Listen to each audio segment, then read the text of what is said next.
Hey all, it's Nick here, and I picked up quite a few games the other day. In fact, I did a few days ago as well, and I thought I'd show them to you guys.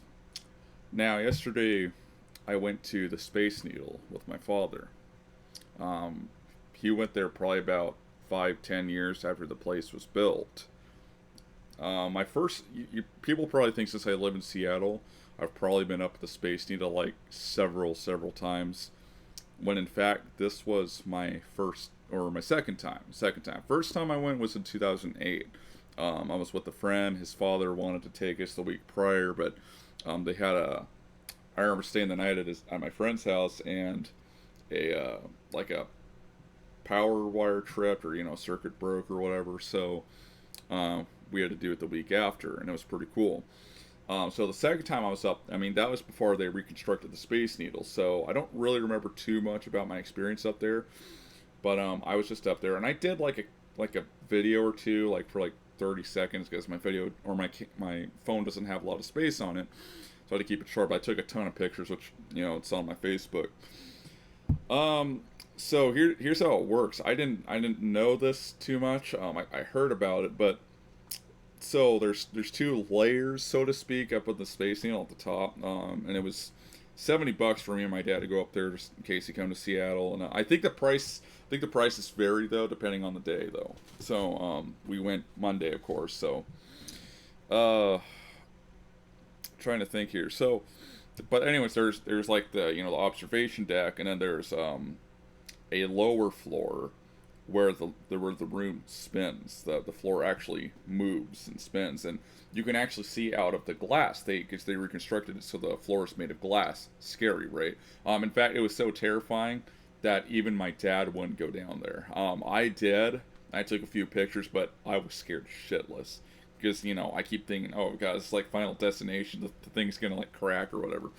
And even the top section kind of feels like it's moving when you're out there. Now here's the scary thing. So they have on the top floor.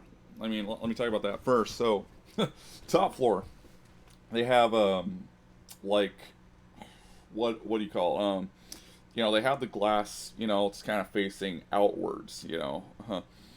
And then they have these benches that kind of lean back. Not kind of. They do. They lean backwards onto this glass.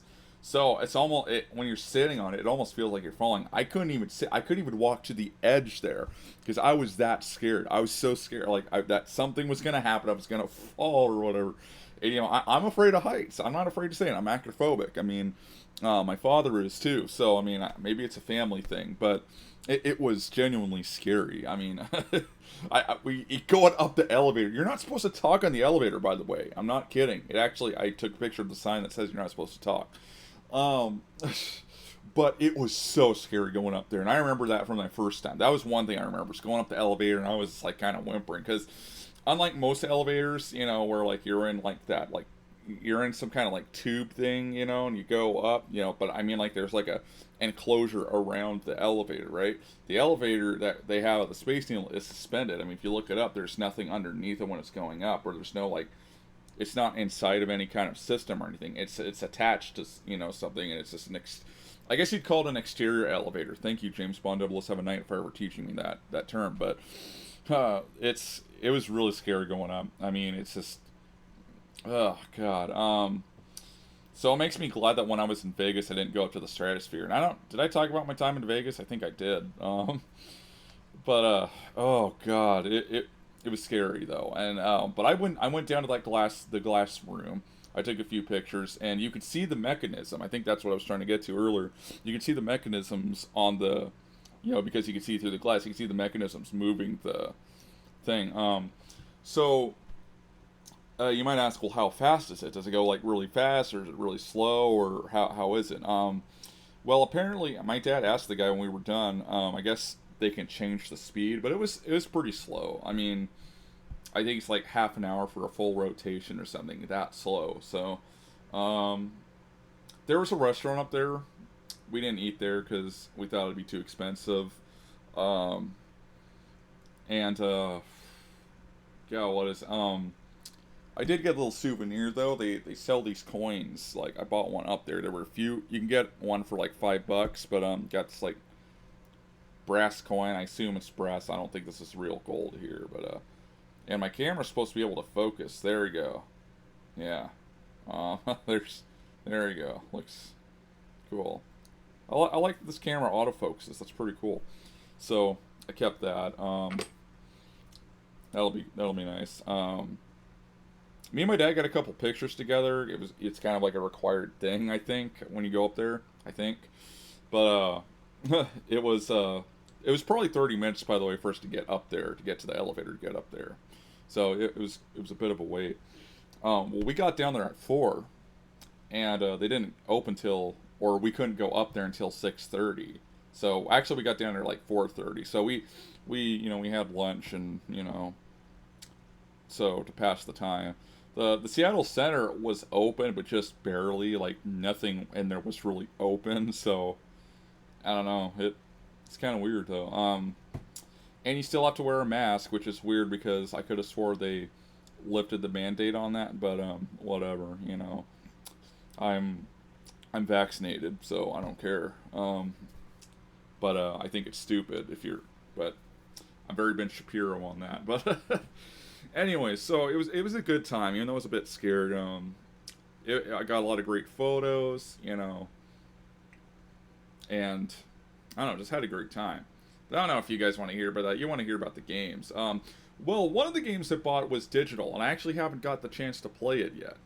But one of the games I bought was Grand Theft Auto 5. I saw this like evolution of all the GTA games, and I saw it, and it was like, one thing that turned me onto it was the first person mode, because I like being in the first person perspective. I think, I mean, I don't mind playing, the Grand Theft Auto games in, third person, because like San Andreas is like my favorite. So, but a first person mode I thought was really cool, and just it looked like a cool game. So I'll have to try it out and let you guys know what I think.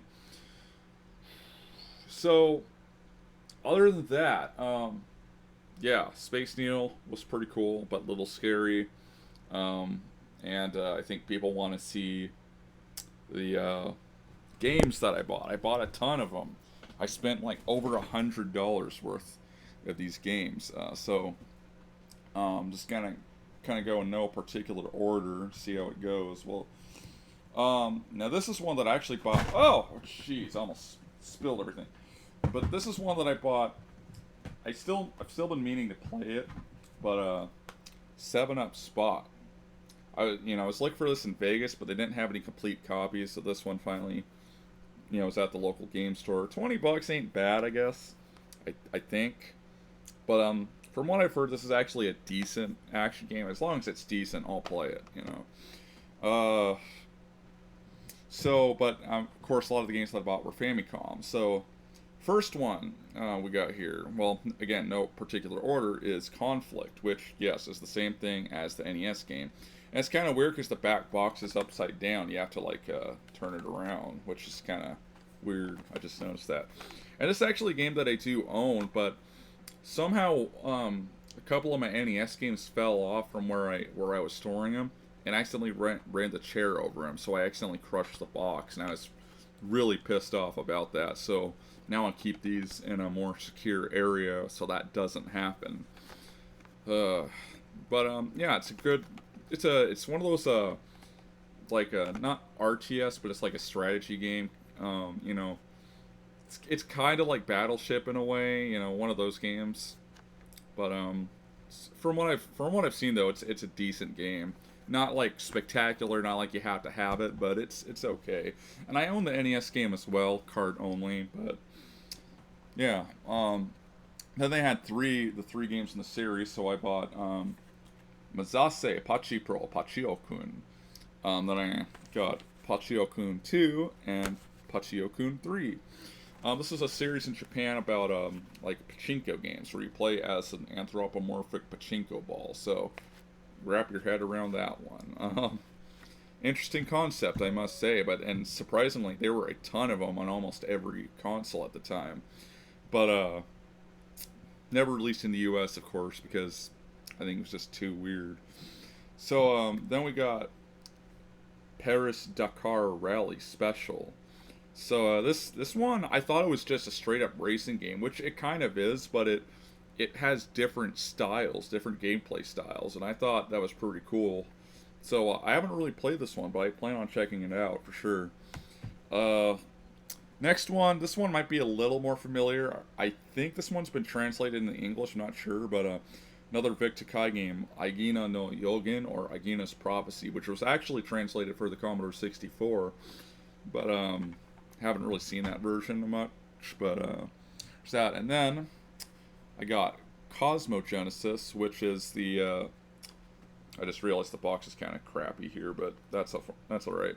This is the Japanese version of Star Voyager, which I've heard is kind of crappy. I mean, I know Play It Bogart did a review.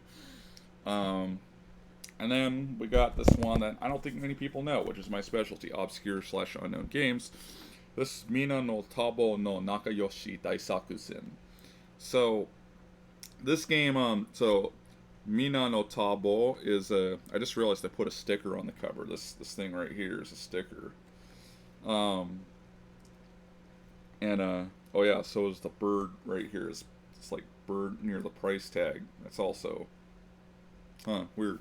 So anyways, it's kind of like a memory game. You know those games with the flashcards. You have to remember where where each pair is. Kind of like that mini game in Mario 3. It's plays like that, except instead of like just selecting a card and flipping it, you have to run around and avoid enemies to do it. So it's an interesting concept. I mean, back then, I mean, they had interesting concepts. Now everything has pretty much been used. It's sad. I mean, you can kind of make spins on each kind of game or whatever, but it's like still the base concept's already been used. Back then, though, it was new. I think that's probably one other reason why I enjoy Famicom or old games more than other video games, just because they were more original at the time. And I was supposed to get another game in the mail today. I just haven't. I don't think I've got it yet. But the other one I got was for the Game Boy, and it came with the manual as well. But this is Caesar's Palace 2. I mean, after staying at the casino, I just had to get it. Surprisingly, none of the game stores in Vegas had this. Not even like a loose cart. You know, they didn't have a complete copy or a box or loose cart or anything. So I had to get it on eBay. I actually ordered a second copy of this game because from England. You know, so now I'm going to own a British copy of it. The reason being is this game was actually developed by Runecraft, which is in the UK, so I thought it was right to own a British version of it. But just like, you know, these Famicom games, a lot of them are developed in Japan, so I think it's cool to own the Japanese copies, because in a way it's kind of the intended thing, you know, intended way for the game. I don't know. Hard to explain. And I'm actually supposed to get another game in the mail, but I don't think the mail's come yet. I'll have to check. But yeah, I'll be playing these games, and I'll be playing some other stuff, so keep an eye out. I just, you know, I actually have more normal work hours this week, so that's nice.